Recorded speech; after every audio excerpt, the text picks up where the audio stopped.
Hello everyone, welcome back to my channel MyTech.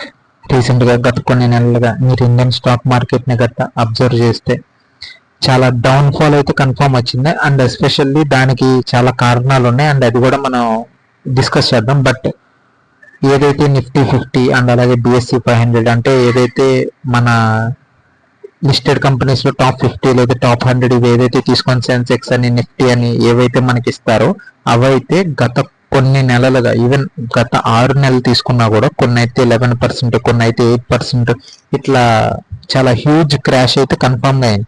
And ఏదైతే analyst and అలాగే కొంతమంది expectations ప్రకారం నిఫ్టీ 50 పలానా 30,000 మార్క్ దాడుతుంది, సెన్సెక్స్ 1 lakh మార్క్ దాడుతుంది, ఏదైతే ఆ పాయింట్స్ ఉంటాయో అవి ఏదైతే అనుకుంటున్నారో దానికైతే కన్ఫర్మ్గా కొన్ని కారణాల వల్ల బ్రేక్ అయితే పడినట్టయితే అనిపిస్తుంది. అండ్ మీకు అది ఏది ఎందుకైంది అని మనం ఒక బ్రీఫ్గా అర్థం చేసుకునే ముందు ఫస్ట్ అయితే మీకు ఒక ఇది చూపిస్తాను చూడండి. ఏదైతే BSE 500 ఉందో అది గత 6 months కనుక యావరేజ్ తీసుకుంటే 11%, 11.8 అంటే టు బీ ప్రీజెస్ 12% తగ్గింది. అండ్ అలాగే నిఫ్టీ 50 సుమారు గత 6 నెలల్లో 8% తగ్గింది. దీన్ని బట్టి మనకి ఏమర్థం అవుతుందంటే ఏదైతే మన స్టాక్ మార్కెట్ బూమ్ ఏదైతే ఉందో, ఎస్పెషల్లీ 2020-21 తర్వాత, కోవిడ్ తర్వాత ఎస్పెషల్లీ చాలా యంగ్ జనరేషన్ వీళ్ళందరూ ఈ ఆన్లైన్ ప్లాట్ఫామ్స్ వల్ల ఇన్వెస్ట్మెంట్ ఏదైతే స్టార్ట్ చేశారో దానివల్ల కొన్ని కంపెనీస్ యొక్క వాల్యుయేషన్, ఆ కంపెనీస్కి ఈవెన్ బేసిక్స్ కానీ లేకపోతే రెవెన్యూ కానీ ఫండమెంటల్స్ ఇవన్నీ కరెక్ట్గా లేనప్పటికీ కూడా చాలా హ్యూజ్ వాల్యుయేషన్స్ అయితే కన్ఫర్మ్గా వెళ్ళింది.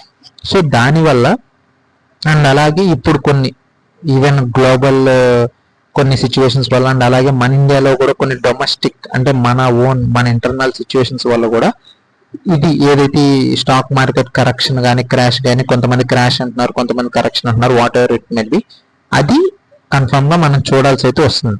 అండ్ నేను అలాగే వీడియోలోకి వెళ్ళే ముందు నేనైతే కన్ఫర్మ్గా ఒక బ్రీఫ్ నోట్ లాగైతే చెప్తాను ఎవరైతే, ఎందుకంటే నేను ఈ స్టాక్ మార్కెట్ ఇన్వెస్టింగ్ ఏదైతే ఉందో అది స్టార్టింగ్ నుంచో లేకపోతే ఫస్ట్ నుంచి చాలా అంటే ఒక పర్టికులర్ సెట్ ఆఫ్ పీపుల్ అయితే దాన్ని చేసేవాళ్ళు. ఎందుకంటే అందరూ స్టాక్ మార్కెట్ని ఒక భయంతో చూసేవాళ్ళు. ఈవెన్ యాజ్ ఇండియా ఒక ఆర్థోడాక్స్ అండ్ అలాగే ఒక ట్రెడిషనల్ టైప్ మైండ్ సెట్లో ఉండే పీపుల్, ఈవెన్ అది ఏ రిలీజియన్ అయినా ఏ కమ్యూనిటీ అయినా ఎవరైనా సరే స్టాక్ మార్కెట్ అంటే 99.9% పీపుల్ అపోజ్ చేసేవాళ్ళే మనకు కనపడతారు.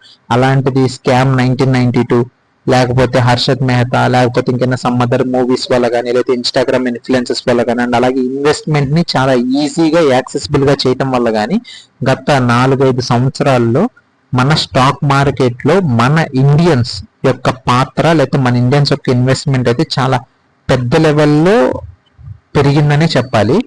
అండ్ దానివల్లే కొన్ని అన్రియలిస్టిక్ వాల్యుయేషన్స్ అండ్ అలాగే అన్రియలిస్టిక్ ఎక్స్పెక్టేషన్స్ అయితే పెరిగినాయి. వీళ్ళు సమ్ మనీ కోసం కానీ ఇన్ఫ్లుయెన్సర్స్ అండ్ అలాగే యూట్యూబ్ ఛానల్స్ కొన్ని టిప్స్ ఇస్తాం, లేకపోతే ఈ స్టాక్ పెన్నీ స్టాక్ ఉంది, ఇది రేపు పొద్దున ₹1,00,00,000 అవుద్ది, ఇది పెన్నీ స్టాక్ ఉంది వాళ్ళు 10,000 పెడితే రేపు పొద్దున ₹1,00,000 అవుద్ది, ఈవెన్ ఇప్పటికీ కూడా జరిగి ఉన్నాయి. సో ఇలాంటి కరెక్షన్స్ ఏవైతే జరుగుతున్నాయో లేదా ఇలాంటి డౌన్ ఫాల్స్ ఏవైతే వస్తున్నాయో ఇవన్నీ ఎవరైతే పెద్ద లెవెల్లో గేమ్ ఆడతారో లేకపోతే చాలా ఎక్స్పీరియన్స్డ్ పర్సన్స్ ఎవరైతే ఉంటారో వాళ్ళందరూ ఇవన్నీ చాలా ఈజీగా తీసుకోగలరు, లేకపోతే వాళ్ళకి ఇవన్నీ వస్తాయని ముందే తెలుసు కాబట్టి వాళ్ళు పోర్ట్ఫోలియోని మేనేజ్ చేసుకుంటారు.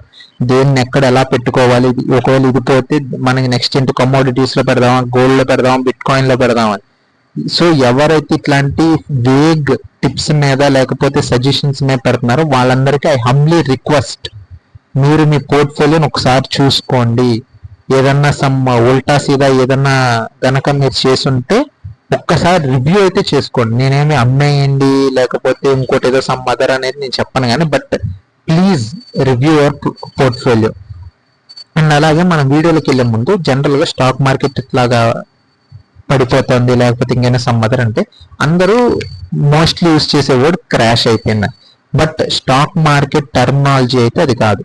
ఒకవేళ ఏదైనా ఒక స్టాక్ మార్కెట్ 10% కనుక తగ్గింటే దాన్ని కరెక్షన్ అంటారు, స్టాక్ మార్కెట్ కరెక్షన్ అంటారు, క్రాష్ అంటారు. సో ఇప్పుడు మనకి ఇండియా ఏదైతే నిఫ్టీ 50 కానీ లేకపోతే ఇట్లా BSE కానీ ఇవన్నీ ఏదైతే ఉన్నాయో అవి అరౌండ్ 8 నుంచి 11 మధ్యలో అయితే తగ్గి ఉన్నాయి. సో మనది market correction, it's not a crash.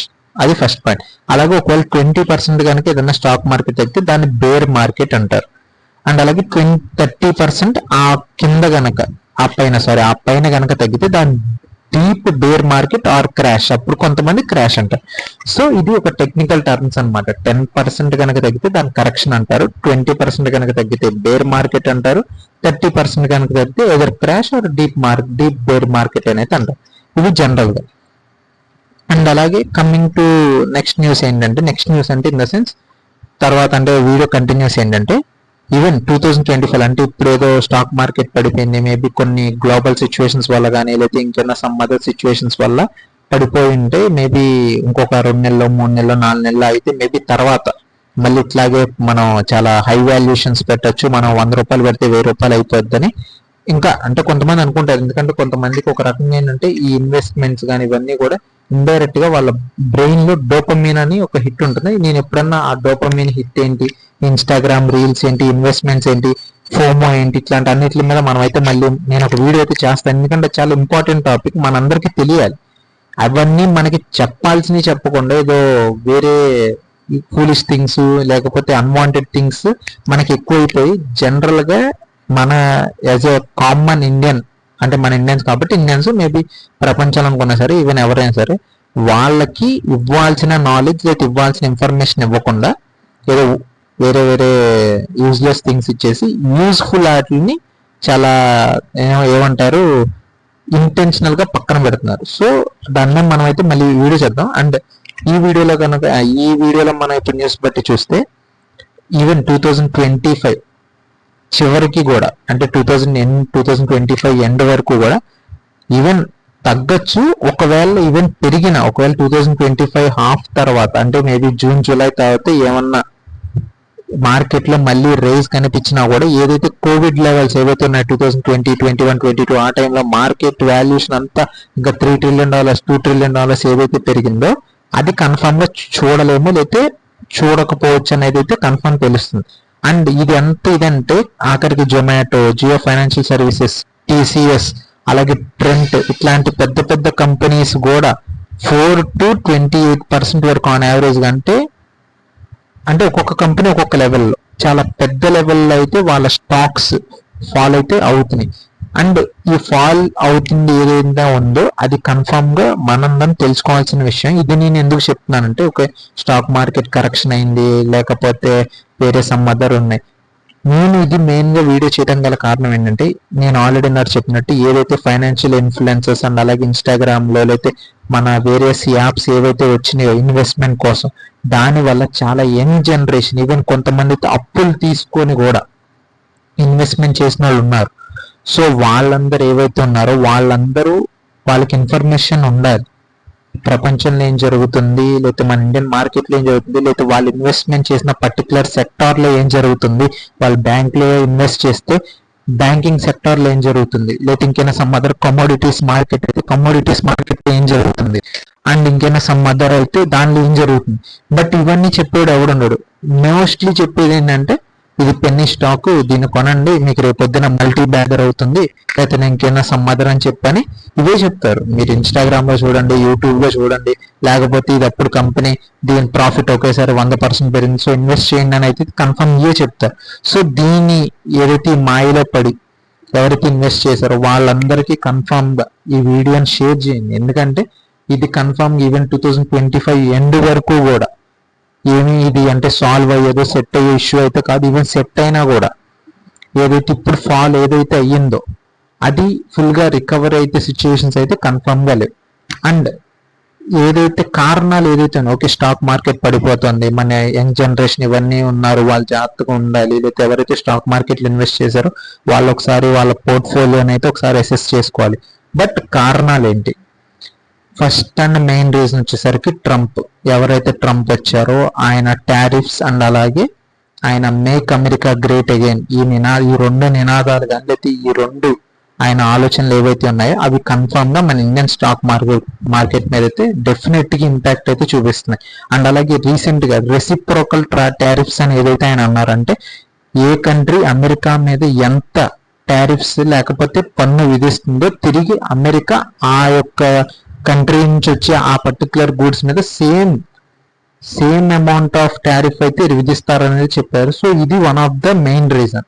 And next వచ్చేసి ఎఫ్ఐఐ అంటే ఫారెన్ ఇన్స్టిట్యూషనల్ ఇన్వెస్టర్స్, అంటే ఫారెన్ నుంచి మన ఇండియాకి వచ్చి మన ఇండియన్ స్టాక్ మార్కెట్లో ఇన్వెస్ట్ చేసే పర్సన్స్ అనమాట.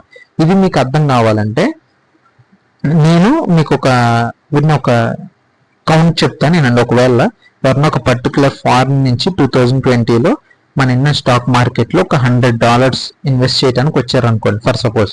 అప్పుడు మన Indian dollar rupee exchange rate ప్రకారం 74 రూపీస్ అనుకోండి. అంటే నాకు కరెక్ట్గా ఐడియా లేదు, 74 నుంచి 78 అనుకుంటా ఆ టైంలో, 74 అనుకోండి. అంటే అప్పుడు $100 ఇంటూ 74 అంటే మన ఇండియన్ కరెన్సీలో 7,400 రూపాయలు వాళ్ళు మన ఇండియన్ స్టాక్ మార్కెట్లో ఇన్వెస్ట్ చేశారు. ఇప్పుడు 2025లో ఆ $7,400 కాస్త $10,000 అయింది అనుకోండి. ఒకవేళ ఇప్పుడు కూడా ఈ 1 రూపీ ఈజ్ ఈక్వల్ టు 74 రూపీసే గనక అయ్యుంటే ఈ 10,000 రూపాయలు వచ్చేసి అతనికి $135 సుమారు వస్తాయి. అంటే అతను $100 పెడితే $135 అయింది, అంటే అతనికి ప్రాఫిట్. బట్ ఇక్కడ ఏమైంది, ఈ 74 కాస్త ఇప్పుడు 89, 88 ఏదో నడుస్తుంది, 87 ఏదైనా కానీ సుమారు 10 నుంచి 15 రూపాయలు అయితే పెరిగినాయి.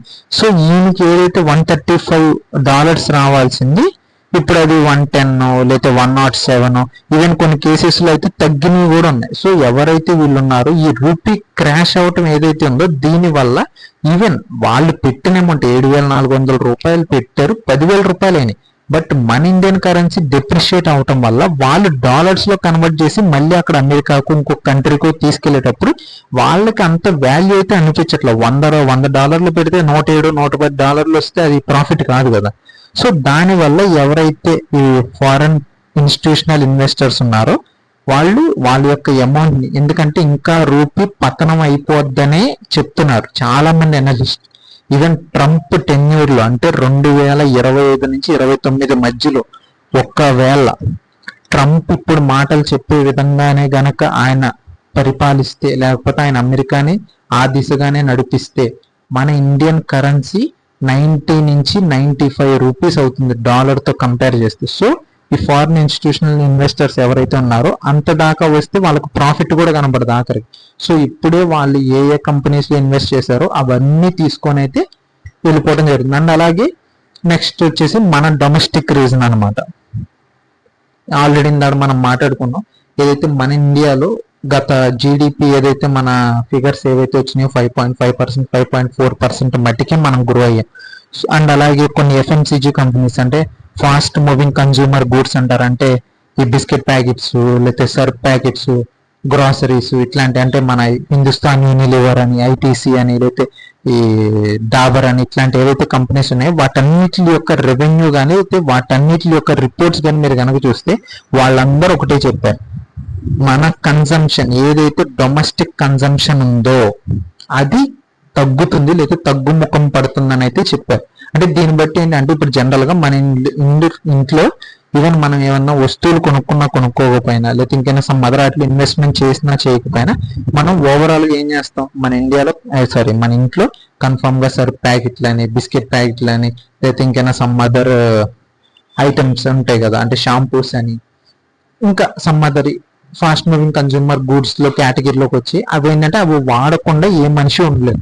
అలాంటి సెక్టార్ లో కూడా స్లో డౌన్ కనిపిస్తుంది. కాబట్టి మన ఇండియాలో కొంచెం ఏదన్నా అండర్లైన్ ఇష్యూస్ ఉన్నాయి, లేకపోతే ఎకానమిక్ యాక్టివిటీ అంత ఇదిగా జరగట్లేదు అనేది అయితే కన్ఫర్మ్ గా తెలిసింది. అది జీడిపి ఫిగర్స్ లో కూడా రిఫ్లెక్ట్ అయింది. సో దానివల్ల మన ఆర్బీఐ కూడా రీసెంట్ గా ఈ ఇంట్రెస్ట్ రేట్స్ ఒక 25 బేసిస్ పాయింట్స్ తగ్గించి ప్రైవేట్ కన్జంప్షన్ పెంచడానికి అండ్ అలాగే లోన్స్ ని కొంచెం చీప్ చేస్తే లోన్స్ తీసుకొని స్పెండ్ చేసేవాళ్ళు, లేకపోతే సమ్ హోమ్ లోన్ తీసుకోవడం, కార్ లోన్ తీసుకోవడం, బైక్ లోన్ తీసుకోవడం చేస్తారని వాళ్ళ ప్రయత్నాలు అయితే వాళ్ళు చేశారు.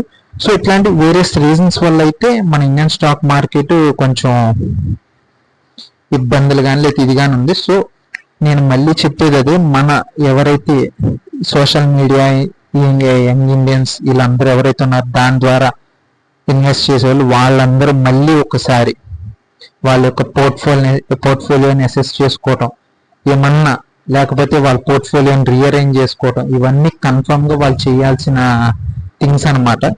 సో ఈ వీడియో కనుక మీకు నచ్చినట్టయితే లైక్ చేయండి, అండ్ అలాగే మీ ఫ్రెండ్స్ అండ్ ఫ్యామిలీస్కి, అండ్ అలాగే ఎవరైతే స్టాక్ మార్కెట్లో ఇన్వెస్ట్ చేస్తున్నారో మీ ఫ్యామిలీలో కానీ ఫ్రెండ్స్లో కానీ వాళ్ళందరికీ వీడియోని షేర్ చేయండి, అండ్ అలాగే subscribe to my channel. Thank you.